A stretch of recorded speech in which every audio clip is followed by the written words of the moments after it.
Halo Sobat Papatola TV, Assalamualaikum warahmatullahi wabarakatuh. Ketemu lagi di video Papatola TV untuk ulasan strategi tim nasional kita di Piala Asia. Tapi tentunya tetap sambil makan dulu ya Sobat. Udah lapar berat ini. Video ini direkam tanggal 23 ya, 23 Januari hari Selasa. Jadi kita udah mengetahui hasil di pertandingan grup A tadi malam, dan nanti sore di pukul 18.30 kita akan melihat pertandingan grup B yang ada Suriah dan India ya, dan Australia dan Uzbekistan. Oke, kita berdoa dulu sebelum makan.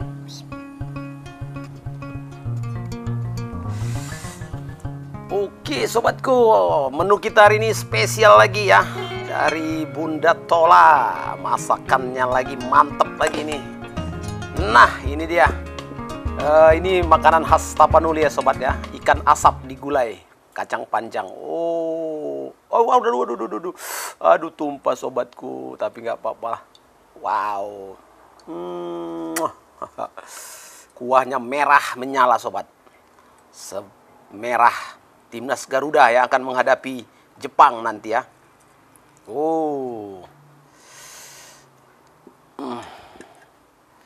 Bismillah. Nah ini ada yang spesial juga, ada kerupuk kulit atau kalau di kami bilang ini kerupuk jange ya. Dan ada juga tambahannya nih kerupuk kulit ikan patin, renyah sekali. Bismillah. Yo sobat, kita mainkan dulu makan siang kita ya. Wow, dari mana nih mainnya nih? Bismillah. Oke.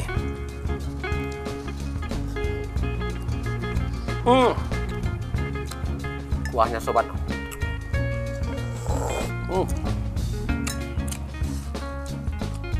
Menyala. Indonesia Jepang di pertandingan terakhir besok di grup D. Ini adalah pertarungan mental kalau Papa Tola bilang ya. Sebenarnya kalau kita mau lebih tenang menyikapinya, ini yang terbebani di pertandingan ini justru Jepang. Karena Jepang kemarin kalah dengan Irak, dan mereka sebagai unggulan tentu tidak ingin mengalami hal yang tidak mereka perkirakan lagi, seperti dikalahkan Indonesia atau mungkin bermain draw. Tentu saja mereka harus mengamankan satu tempat di babak 16 besar ya.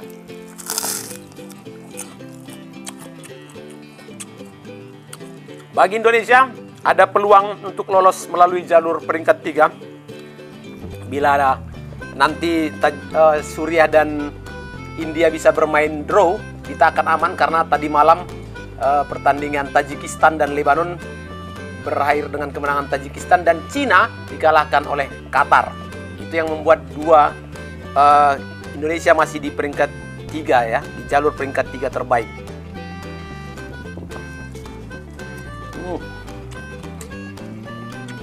Keripik kulit ikan patin.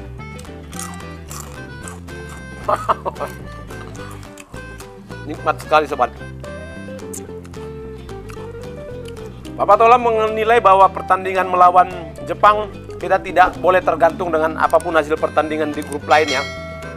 Fokus dengan Jepang, kita bisa cetak sejarah, yakin saja.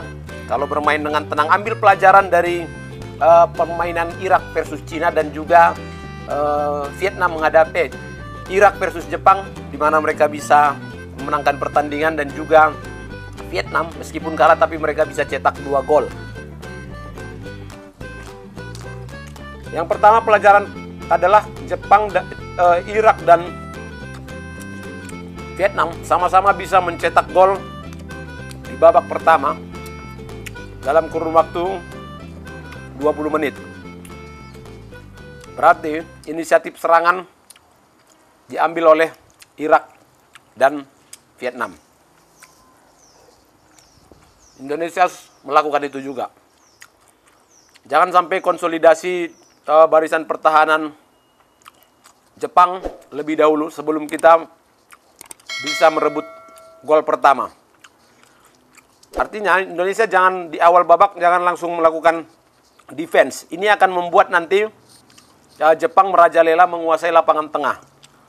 Kita harus akui bahwa secara tim dan secara individual Jepang lebih unggul ya, lebih punya kualitas lah, satu strip di atas kita atau 1,5. Namun bukan berarti faktor itu membuat kita tidak bisa memenangkan pertandingan atau meraih poin atau mencetak gol dengan Jepang.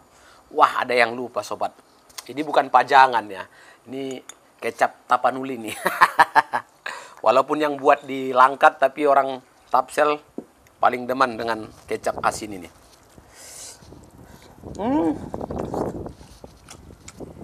Langsung menjadi pembeda sobat. Sepertinya ini nanti pembeda akan dimainkan oleh Kambuaya nih di tim nasional Indonesia. Kenapa Papa bilang ini perang mental ya? Karena Indonesia datang dalam posisi underdog. Tidak diunggulkan, bahkan terkesan diremehkan. Namun ketika kita bisa meraih poin 3 dari Vietnam, sorotan berbalik arah. Ternyata Indonesia tidak bisa dianggap enteng, apalagi kita juga bisa cetak gol lawan Irak kemarin ya. Bahkan kita bisa menyamakan kedudukan 1-1. Walaupun kita akhirnya kalah, tapi paling tidak sepak bola internasional sudah menilai ada sesuatu yang berbeda di timnas Indonesia saat ini.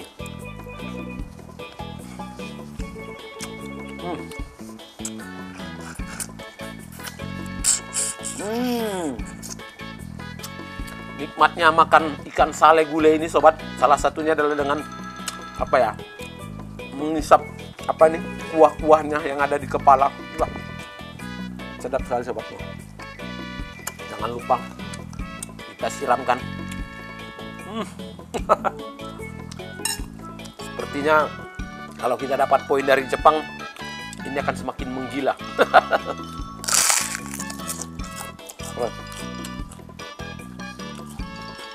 Untuk formasi, kemarin memang kita agresif ya melawan Vietnam dengan formasi 4-4-2. Sepertinya untuk menghadapi Jepang kita akan sedikit lebih ke belakang ya. Lebih defense sedikit. Mungkin 3-4-2-1. Artinya ada 4 layer yang dimainkan oleh Sintayong. Bagaimana kita lebih merapat ke tengah. Dan penjaga gawang sepertinya tidak akan jauh-jauh dari Hernando. Karena memang penampilannya semakin bagus. Mentalnya teruji, refleksnya juga luar biasa. Bagaimana peluang terakhir Vietnam kemarin di tendangan bebas di penghujung babak kedua bisa ditepis oleh Hernando, itu penyelamatan yang luar biasa sobat. Untuk trio back, perkiraan Papa Tuala akan diisi center back Jordi Amat di tengah, kemudian Sandy Walsh di kanan dan juga Justin Hubner di kiri. Jadi mungkin Rizky Ridho diistirahatkan dulu ya. Seperti kemarin menghadapi Vietnam. Dan untuk barisan tengah 3-4, di kanan ada Asnawi Mangkualam, di tengah ada Ivar Jenner, center back kanan, midfielder kanan. Terus ada Ricky Kambuaya ya di kiri. Di paling kiri boleh Pratama Arhan atau juga Sain Patinama. Pratama Arhan sebetulnya kemarin bermain bagus dia. Arhan Yakob Sayuri bermain bagus. Untuk depan ada 2 di depan, di tengah ya. Itu ada Yakob Sayuri di kanan dan juga Marcelino di kiri, dan tengahnya tunggal striker nomor 9. Mungkin menurut saya tetap dipasang Rafael Struijk, karena bagaimanapun secara mental dia sudah jauh lebih siap saat ini, karena dia benar-benar dimainkan terus oleh STY ya.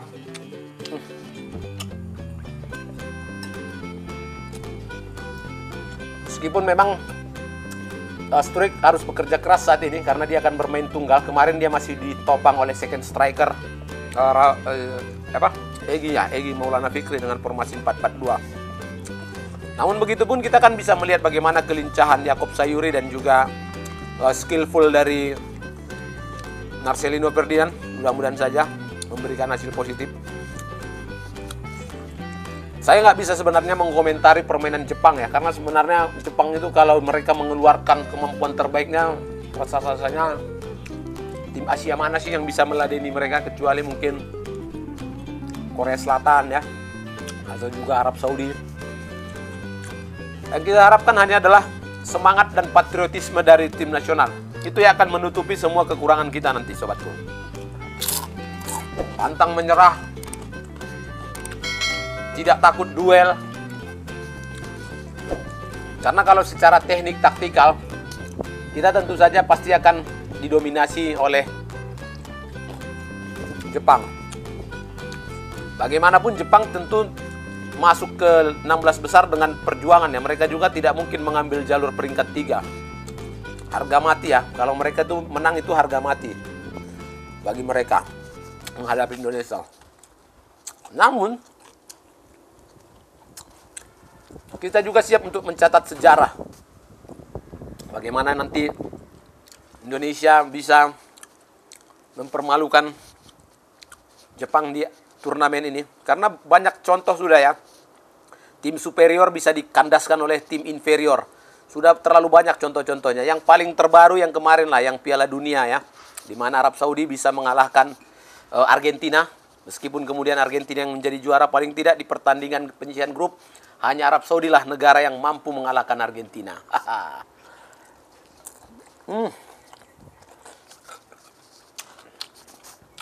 Untuk sobat-sobatku,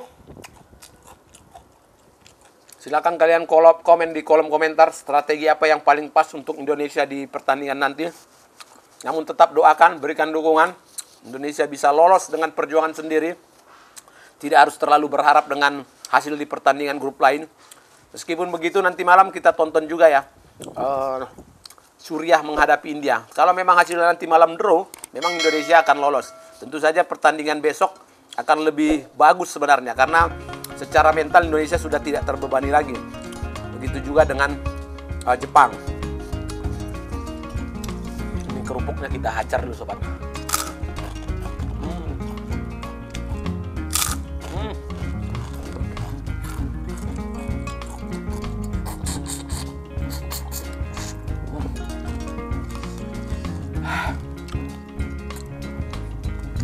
Lumayan sobatku. Warna.